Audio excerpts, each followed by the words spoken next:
Tire o cinto de segurança! Saia! Um médico, antes licenciado para atuar como cirurgião, agora é acusado de remover o órgão errado de um paciente, matando-o na mesa de cirurgia. Se você comete um erro tão grave assim e ainda continua arrogante, é um tipo diferente de arrogância nesse ponto. E o que a polícia e um processo alegaram que aconteceu após essa cirurgia é onde essa história fica ainda mais chocante. Estamos acompanhando o caso apresentado pela Law and Crime. Eu sou Chris Stewart.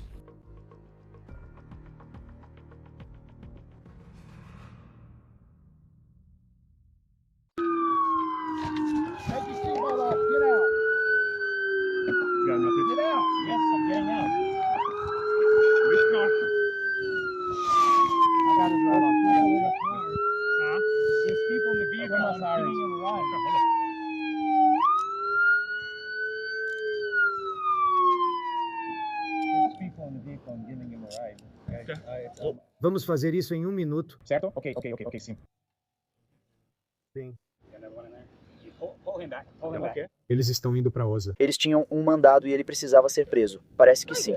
Nossa senhora. Bem, imagine que você pede um carro de aplicativo nas férias na Flórida e a polícia cerca o veículo. Eles sacam as armas e você vê seu motorista, um cirurgião, sendo preso por homicídio culposo, um caso perturbador. Agora, nessa situação, esse motorista, o nome dele era Thomas Cheknovsky e a polícia tinha um mandado de prisão ativo contra ele porque alegam que ele removeu o órgão errado de um paciente. Segundo a polícia, ele retirou o fígado de um homem de 70 anos quando deveria remover o baço, o que supostamente causou a morte do paciente na mesa de cirurgia. Mas é o seguinte, essa cirurgia aconteceu em 2024. A prisão aconteceu há apenas algumas semanas, então, por quase 2 anos, esse médico virou motorista de aplicativo. Ao que tudo indica, ele continuou por aí. Agora, o hospital pode ter problemas, pois a viúva de William Bryan, de 70 anos, está processando. O advogado dela afirma que o hospital tentou encobrir. Conversamos com ele e você o ouvirá em breve.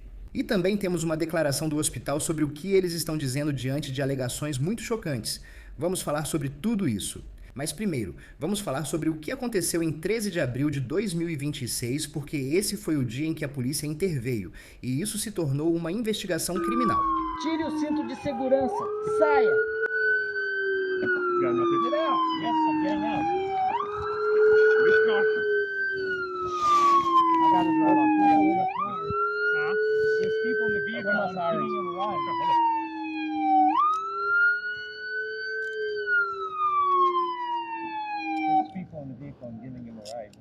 Ok, vamos fazer isso em 1 minuto, ok? Sim, tem outras pessoas lá dentro? Sim. Eles vão ficar bem.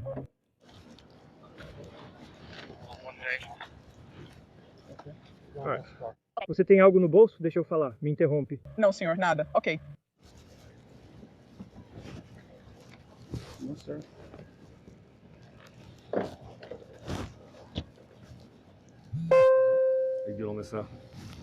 Muito estranho.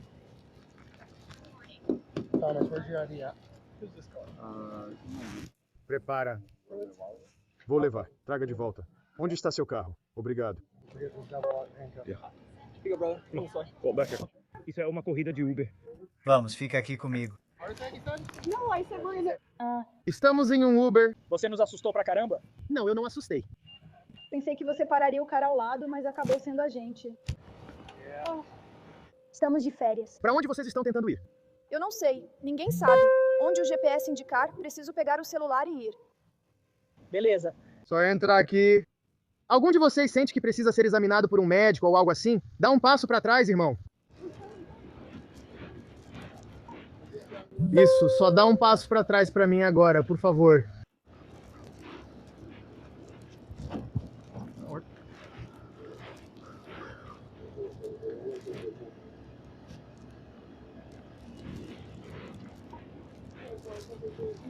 Você tá brincando comigo?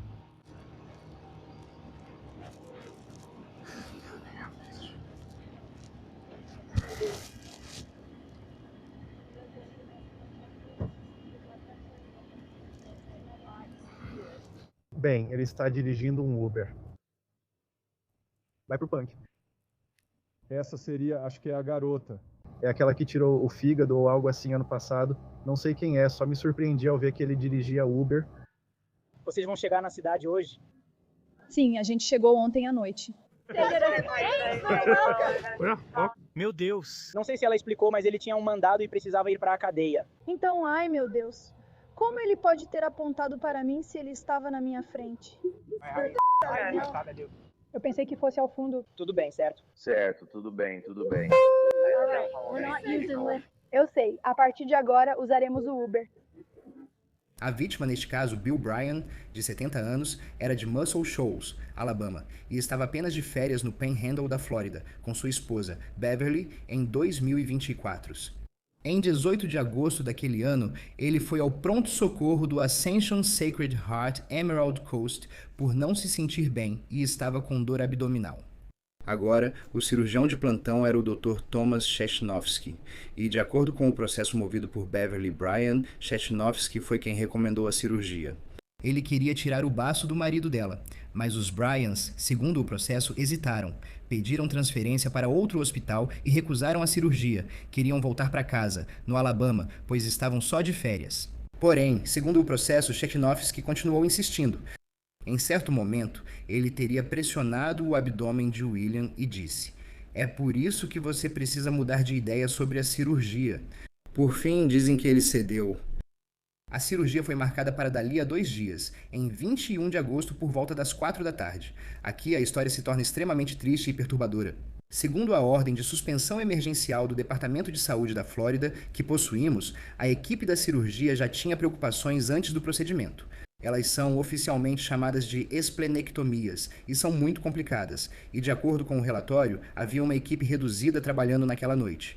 O processo diz que a equipe procurou a enfermeira responsável e teria manifestado preocupação com o médico. Citação: "Eles não tinham confiança no réu Chesnovsky, estavam desconfortáveis em realizar esse procedimento no ASHEC, já que não era feito regularmente lá, e sentiam que o réu Chesnovsky não tinha a habilidade suficiente para lidar com esse tipo de procedimento." O diretor médico, Dr. Bacani, ouviu essas reclamações supostamente antes da cirurgia, mas de acordo com o processo, ele não fez nada para impedir. Chesnovsky chegou com mais de 1 hora de atraso, o que é preocupante se for verdade. O paciente foi levado para a sala de cirurgia às 17h20 e o procedimento começou supostamente como minimamente invasivo.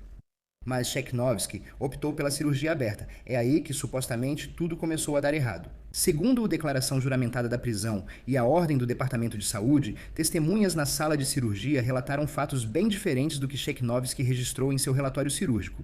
Então, o relatório do cirurgião afirma que ele identificou o baço, dissecou-o e, em seguida, um aneurisma da artéria esplênica se rompeu, causando uma hemorragia maciça. Ele então afirma que removeu o baço, mas que isso foi uma tentativa desesperada de salvar a vida de Bill Bryan, mas as testemunhas dizem que algo completamente diferente aconteceu. Eles dizem que quando o abdômen foi aberto, um cólon distendido saltou para fora, então ficou visivelmente comprometido. E eles dizem que Chesnovsky pegou um vaso sanguíneo e disse, abre aspas, "Isso é assustador", fecha aspas, e então disparou um grampeador cirúrgico.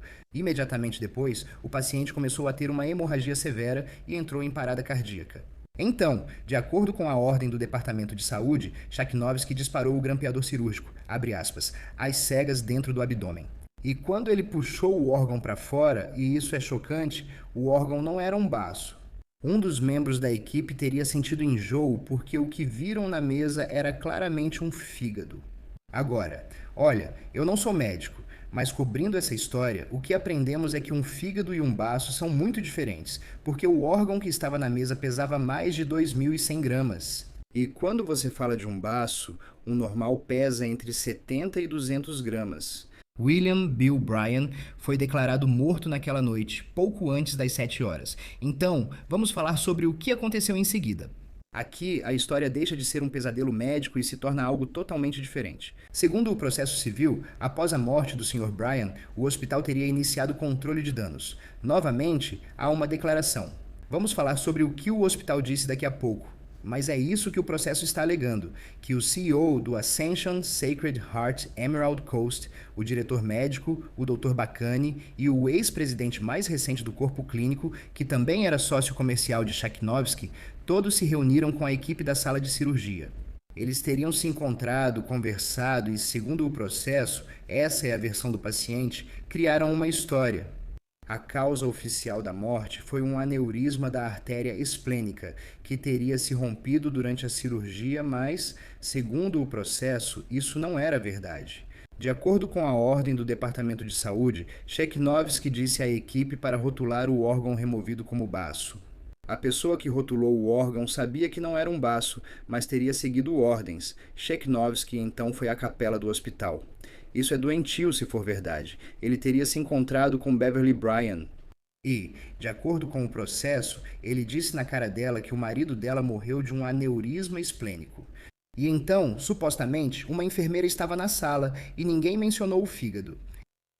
Então, naquela mesma noite, uma supervisora do hospital, a Ré Kathleen Montag, defendeu no processo. Segundo esse processo, ela teria perseguido Beverly Bryan, uma viúva, até o estacionamento.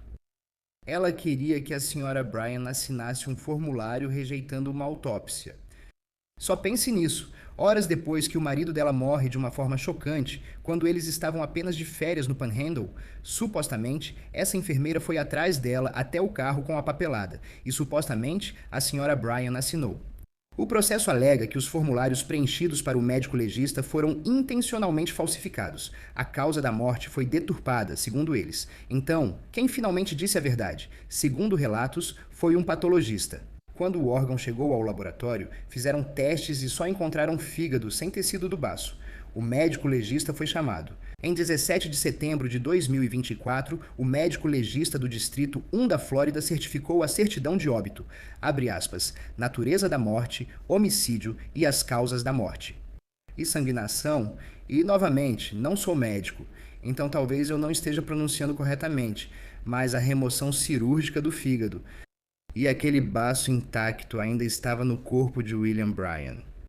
Então, supostamente não houve aneurisma ou ruptura. E agora, aqui está a parte que realmente faz você se perguntar: como esse médico pôde sequer exercer a profissão em primeiro lugar? Porque essa não foi a primeira cirurgia de Cheknovsky em que o órgão errado foi removido. Segundo a ordem de suspensão emergencial do Departamento de Saúde da Flórida, em maio de 2023, mais de um ano antes da morte do Sr. Bryan, Cheknovsky fez outra cirurgia. Era para ser o que chamam de adrenalectomia, que é a remoção da glândula adrenal, que aparentemente fica perto do rim.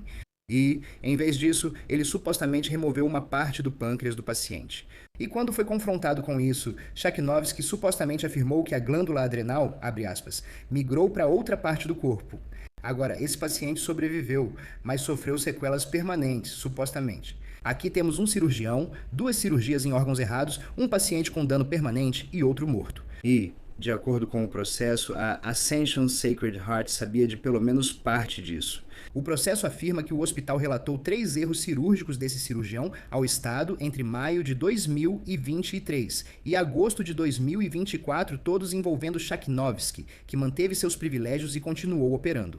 O processo está ligado a outro caso. Anos antes, no Hospital St. Vincent's da Ascension, em Jacksonville, atuava o cirurgião Dr. R. David Hicken. Ele teria sido autorizado a continuar atuando, mesmo após um juiz apontar um padrão preocupante de desvios do padrão de cuidado. Próteses de joelho colocadas ao contrário, parafusos inseridos no nervo ciático de um paciente e um paciente que morreu na mesa de cirurgia. Centenas de processos.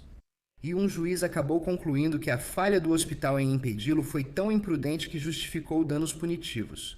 Mas era o mesmo sistema hospitalar, Ascension, os mesmos problemas, supostamente seguindo o mesmo padrão.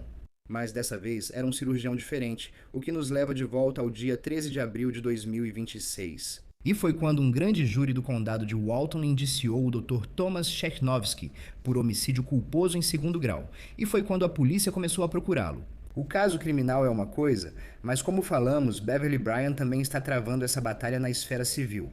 Ela processou Cheknovsky, sua clínica, o hospital e várias enfermeiras. E o advogado dela, Joe Zarzar, tem algumas coisas bem contundentes a dizer sobre o que ele afirma que aconteceu após aquela cirurgia. Antes de chegarmos à nossa entrevista com ele, quero ler uma declaração que foi divulgada pelo Sacred Heart Emerald Coast. Citação: o Dr. Cheknovsky nunca foi funcionário do Sacred Heart Emerald Coast e não atua em nenhuma de nossas instalações desde agosto de 2024. Continuamos focados em manter os padrões que nossos pacientes e a comunidade esperam de nós. Agora, no que diz respeito ao Dr. Chechnovsky, não está claro se ele contratou um advogado. Quem está conosco agora é o advogado de Beverly Bryan, Joe Zarzer. Obrigado, senhor, por dedicar seu tempo para estar conosco aqui no Law and Crime. Eu sei que o senhor acompanha esse caso há cerca de 2 anos. O que o senhor percebeu ao ver o vídeo da câmera corporal? Como se sentiu ao ver o cirurgião sendo detido? Bem, a família ficou aliviada. Fiquei aliviado, de certa forma, pelo bem da família, pois sigo com o processo civil. Mas nós sentimos, desde o início disso, há 1 ano e meio, que era uma questão criminal que precisava envolver o sistema penal.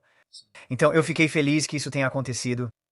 Como o fato de existir esse lado criminal impacta o que você está buscando no lado civil? São 2 caminhos distintos que não se afetam. Os casos não se sobrepõem. Há um caminho civil e outro criminal em nosso sistema. E o caminho civil, eles não se cruzam. Então, aquele caso vai seguir independentemente do que acontecer neste caso. Este caso vai avançar independentemente do que acontecer naquele caso. E só passando pelo processo civil, algumas das histórias que têm circulado e voltando àquela noite terrível em que o Sr. Bryan acabou perdendo a vida. Você pode nos explicar o que você sabe sobre essa parte quando se trata do doutor? Ir até Beverly na capela e explicar a ela o que aconteceu, e então como chegamos ao ponto em que a verdadeira causa da morte foi descoberta. Porque não parece ser um caminho direto como alguém poderia esperar, onde você consegue descobrir como seu ente querido faleceu. Sim, não foi nada direto. O médico removeu o fígado do Sr. Bryan, mas ao fazer isso, ele teve que seccionar a veia cava inferior, porque esse é o principal vaso que está ligado ao fígado. E então, quando você remove o fígado de alguém, é necessário cortar a veia cava inferior. E quando você corta esse vaso, você sangra rapidamente. E sem controle imediato, não há muito que alguém possa fazer por você. Então você morre. O fígado foi removido do Sr. Bryan depois que ele seccionou a veia cava inferior e o órgão foi colocado em uma mesa na sala de cirurgia. E o médico insistiu. Mesmo que todas as enfermeiras e os técnicos na sala estivessem sugerindo que aquilo era o fígado, o médico insistiu que não era o fígado, era o baço. Então, ele começou a ditar o seu relatório cirúrgico. No relatório cirúrgico, ele cita apenas o baço, sem mencionar o fígado. E ele foi ao laboratório de patologia antes de terminar o relatório cirúrgico só para olhar e medir, segundo ele, o baço. Ele foi e estudou o fígado por vários minutos, até 10 minutos, tirando medidas, talvez. E então ele voltou e terminou seu relatório operatório. E novamente insistiu no fato de que aquilo não era o fígado, mesmo que o órgão tivesse uma marca onde a vesícula biliar estava presa e foi removida em uma cirurgia anterior.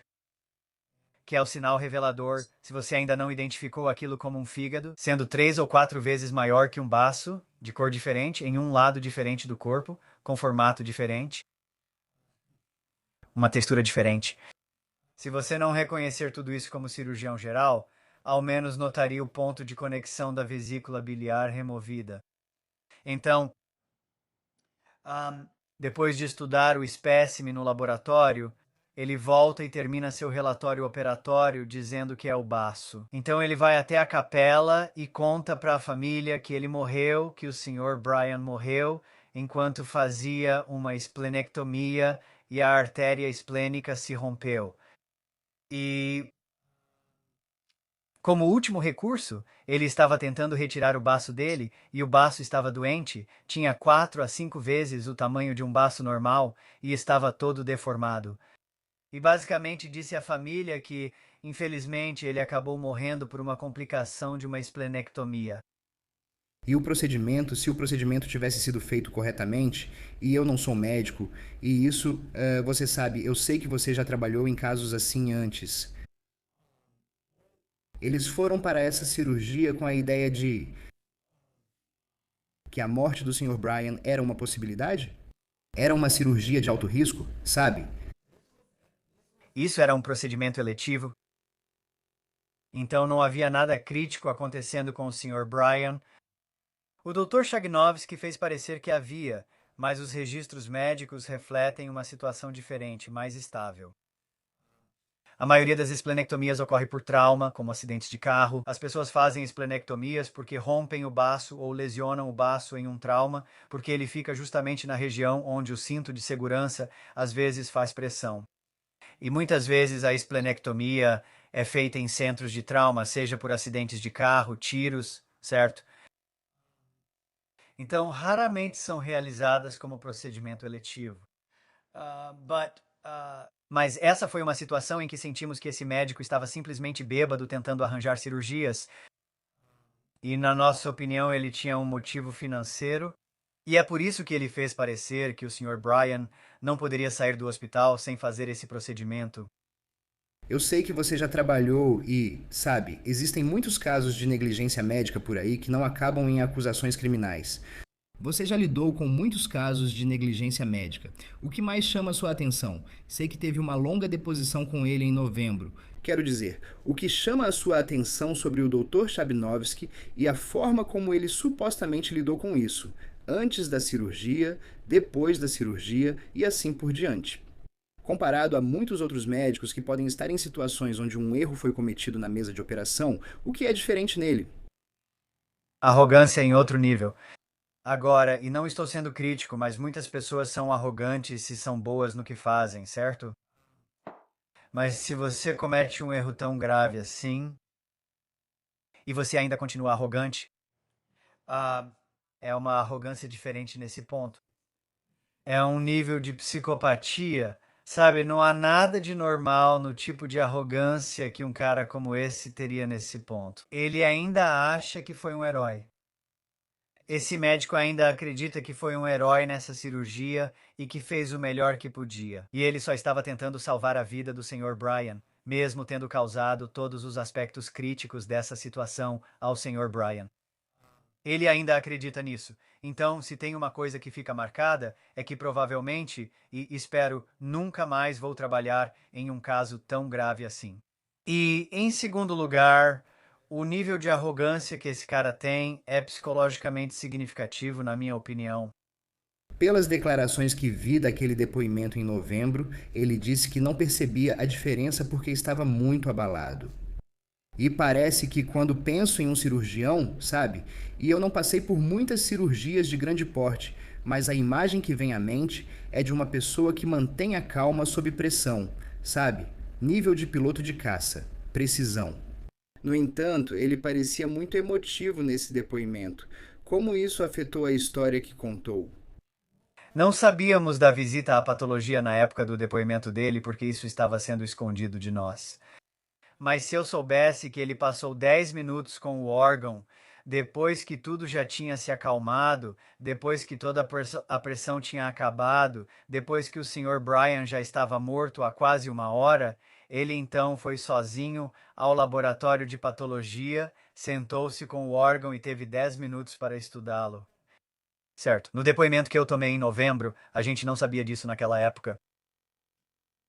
E se eu soubesse disso, eu teria... Claro, ele não teria. Ele teria mentido de outra forma. Isso é uma mentira. Então ele teria inventado outras coisas naquela hora, certo? Tenho certeza.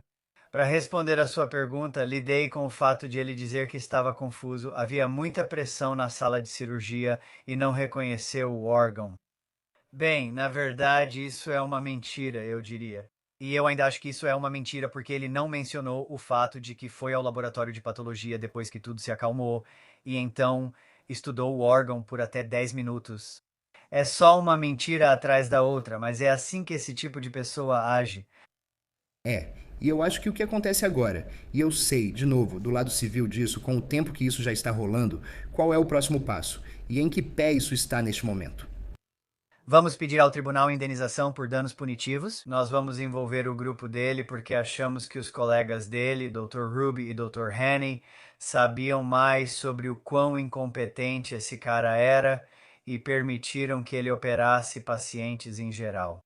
apesar de sentirmos que ambos tinham a obrigação de proteger os cidadãos desse homem e os pacientes desse homem. Então nós vamos investigar a Genesis Care e a responsabilidade deles. Acreditamos que os parceiros dele também têm parte da responsabilidade. Refiro-me aos colegas, os 2 cirurgiões que atuaram com ele. Curiosamente, eles perguntaram a um dos parceiros dele, o mais velho, depois que surgiram as questões sobre o fígado envolvendo o Sr. Bryan. Eles disseram que a Agência de Administração de Saúde, que é um órgão do governo da Flórida que supervisiona os hospitais, eles se reuniram com um parceiro e perguntaram qual sua reação ao saber que um colega removeu um fígado em vez de um baço e matou um senhor. Normalmente ficaríamos surpresos e lamentaríamos pela família. Eu não suporto que isso tenha acontecido. Sinto muito que isso tenha acontecido com qualquer organização a qual eu esteja relacionado. Ele certamente não deveria mais exercer a medicina comigo, nem com mais ninguém. Não, essa não foi a reação que ele teve. A reação que ele teve foi: vocês, a mídia, vocês, a Agência de Administração de Saúde e esse advogado que eu talvez chame de terrorista, e ele usou meu nome, estão vindo atrás de nós. E tudo o que isso está fazendo é afastar bons médicos como o Dr. Chagnovsky. E isso está criando mais trabalho para mim e para meu outro colega aqui, porque o Dr. Chagnovsky, esse cavalheiro tão bom e atencioso, não pode mais exercer a medicina. Então, por razões que ainda não foram descobertas, quando eu tomar o depoimento dele, o Dr. Ruby acredita que o resultado disso é apenas mais trabalho para ele, porque esse carniceiro de cirurgião não pode mais assumir plantão por ele, o que eu acho inacreditável. E também, novamente, eu não sou médico, mas o fígado e o baço parecem estar relativamente distantes um do outro. E de fora parece que quero dizer, quão comum é alguém confundir um órgão assim?